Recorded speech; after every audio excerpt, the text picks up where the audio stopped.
A girl wakes up to see herself floating in deep space. She is alone, and her suit's thrusters are not working. She sees no one around and feels scared. As her vision gets blurry, she sees someone reaching out to her. What just happened to her? Last night, Aries spring-checked her luggage with her mother. Her mother tells her to have fun in the planetary camp on planet Macpa. In the spaceport, an excited Aries accidentally crashes her luggage on an old woman. The woman helps her. She heard that Aries is going to the planetary camp and claims that she also attended one when she was young. It was a fun experience to be with students for 5 days. Just then, someone snatches Aries back. A young boy starts chasing and stops the thief. However, the young boy gets apprehended by the security bots for being an assaulter. A little girl passes by them and discovers her group. The girl tries to grab her sister's hand, but she ignores her. A student wonders why they are not leaving yet. The teacher claims that someone is late. Aries arrives, and the teacher orients them to their planetary camp.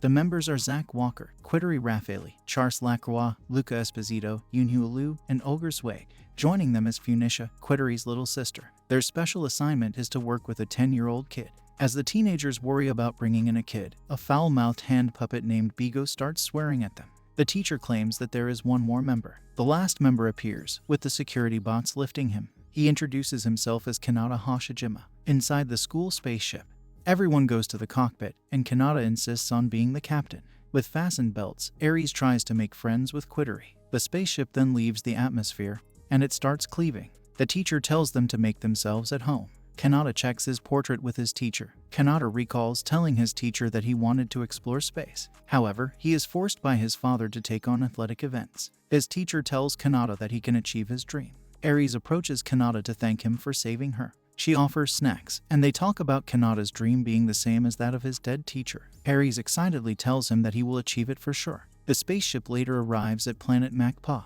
The teacher tells them to gather their things, and that he will leave them for 5 days. The whole group starts admiring the landscape of the planet. They notice the teacher leaving with the ship.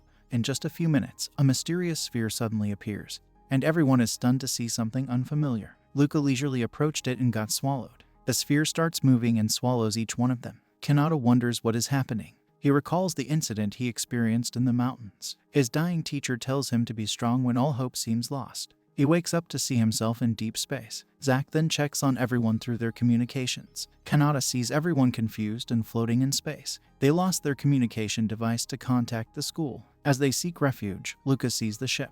Kanata suggests going inside the ship.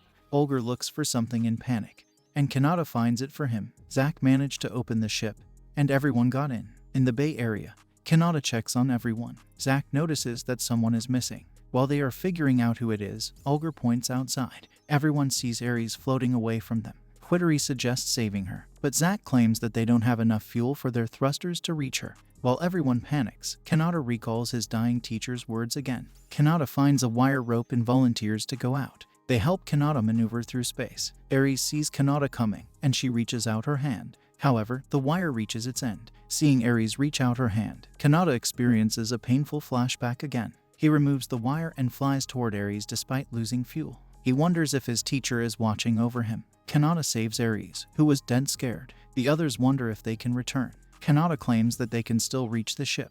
Olga disagrees, seeing that their angle is off. Zack then realizes something and asks for their hands. Kanata despairs that he will not reach it again. Aries tells her to look, and Olga hugs them. Charles calls Kanata and sees the other members linking hands to reach them. Aries later thanks everyone for saving her, especially Kanata. They then talk about being rescued by the school because of the lack of reports. Just then, Zack claims that there will be no rescue. They are facing an unknown planet, and they are 5,012 light years away from their camp. Knowing that the sphere spits them out in their current location, Quiteria suggests finding it again so they can go back to where they came from. Olga claims that it is now nowhere to be found, and Charles agrees. Luca then claims that this might be a survival test where the teachers observe their survival skills. However, Aries points out that they would have died if they hadn't worn their helmets before. The school won't put them in danger like that. Quittery then remembers that Zack got a pilot's license. Zack analyzed the ship, and they can use it to travel. However, it might take them 3 months to go back home. The only problem is that they don't have enough supplies, and they can only last for 20 days at most. While everyone despairs, Kanata shouts one of his survival tips. He shares the incident he experienced where their teacher died and the remaining students survived on their own with Kanata leading them. He suggests encouraging each other and holding hands. Aries agrees and asks everyone to hold each other's hands like that time when she got saved.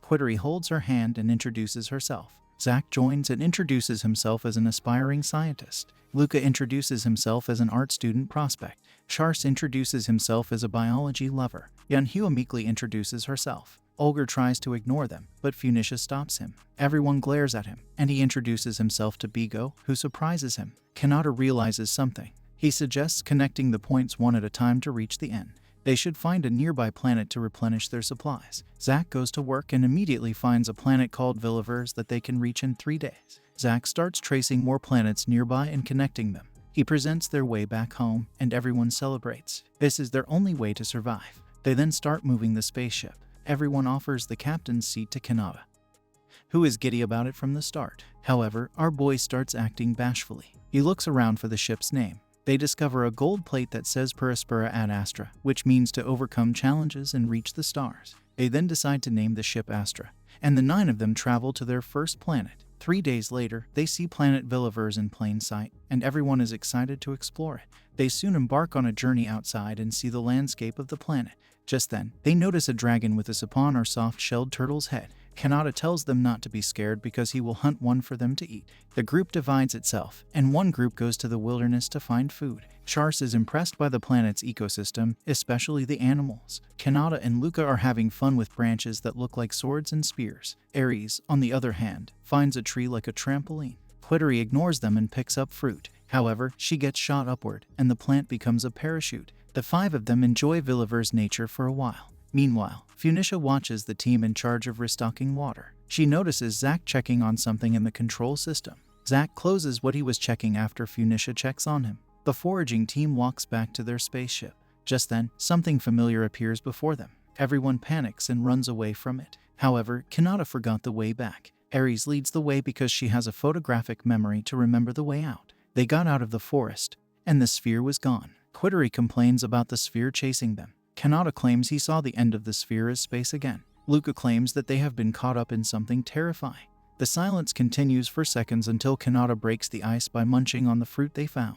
He tells them to focus on surviving for now. Quittery then claims she won't follow Kanata as a captain until he does something about the Drapons or the sphere. Kanata then decides to hunt down a Drapon. Zack comments on how Quittery's attitude made her lose friends in the past. Quittery gets mad and leaves. The group later goes out to look for her. Zack explains the Raffaele family's situation, and Funisha comments on how she likes her sister. Quittery shares the story of Quittery suddenly getting a little sister when she was not even loved by her mother. Funikia went missing, and she got on top of a trampoline tree. The tree suddenly stretches upward, trapping the little kid above. Just as they try to save her, a Drapon appears to attack Funisha. Suddenly, Kanata appears and runs toward one of the trees. Everyone was worried, but he made it. Zack then remembers Kanata as the super athlete who does track and field events. Kanta makes another jump, but he is already exhausted. The Drapon suddenly grabs Funisha, and Kanata starts panicking. He finds something, and it's Luca's javelin. They then cheer on Kanata. Kanata throws the javelin and hits the dragon.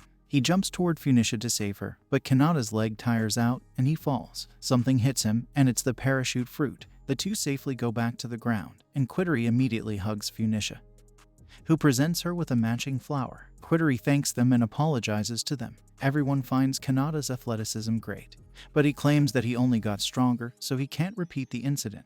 He claims that he will fulfill his teacher's dream. Zack and Charles hope to join him on his space adventure. However, Kanata feels unfit to be the captain. Charles claims that it should be Kanata, and he knows that everyone thinks the same. Kanata smiles and asks them for help bring the dragon back to their ship. That night, they enjoy the Drapon meat, but Charles worries about the lack of nutrition. Zack tells him not to worry because he made an edible scanner using scrap materials from the ship.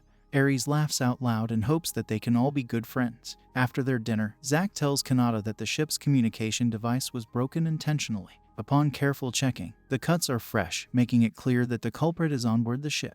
What will happen to this group of high schoolers? Let us know if you want to watch the next part. Alright my weebs, that's it for today's anime recap. Don't forget to smash that subscribe button and ring the bell so you won't miss out on our next video.